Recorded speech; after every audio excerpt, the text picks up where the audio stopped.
You know what I like? I know he has the slate. Go ahead. Steve Weintraub Collider. I like. Thank you. I like a good.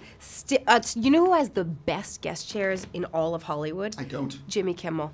Oh, these. They're stiff and firm, so you don't sink into them. And women on talk shows, you're 9 times out of 10 in a small dress. You don't want to sink into your chair. You need to perch, right? So they're firm, you can perch.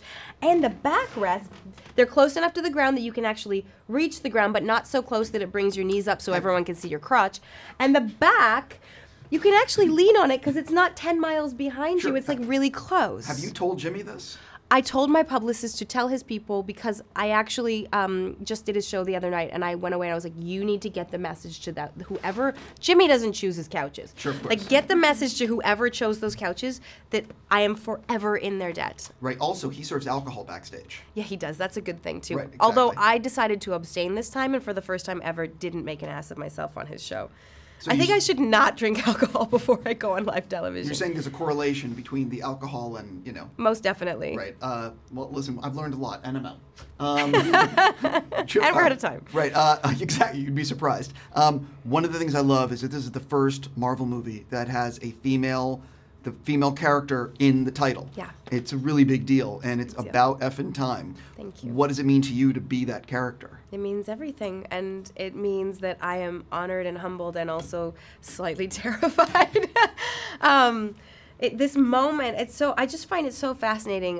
When I did the show Lost, Wait, there was, you were part of that? I was in that. I was in a little show called Lost, and there was this discussion that went on about, like, if we made that show 5 years prior, even 2 years prior, it probably wouldn't have been a hit. It probably would have failed. There's something about the sort of common consciousness where a piece of art or a moment is just rife and ready, and you just pick it. And I feel like, I know Kevin Feige didn't have a crystal ball. I know he didn't know that Me Too and Time's Up was on its way when he decided to start this franchise and build to this moment. But it has correlated with this greater cultural shift that's going on.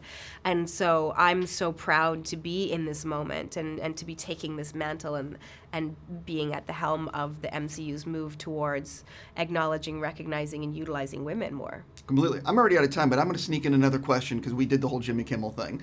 I have a million, actually, other questions, but I'm a really big fan of your work, and you've only made like one project since the first Ant-Man. So I have to ask, obviously you're being offered roles, or they're asking you to do TV again. So what is the motivation of being very selective with your work? There's so many motivations. I probably wouldn't have time to list them, but gosh, I mean, I'm a mom, and I'm a writer, and I'm very heavily involved in, I run a small NGO, and acting is just one small facet of who I am. And so when I decide to do a project, there's so many things that have to line up for that to be right, for me to feel like that's the right use of my time, and that's what I want to do.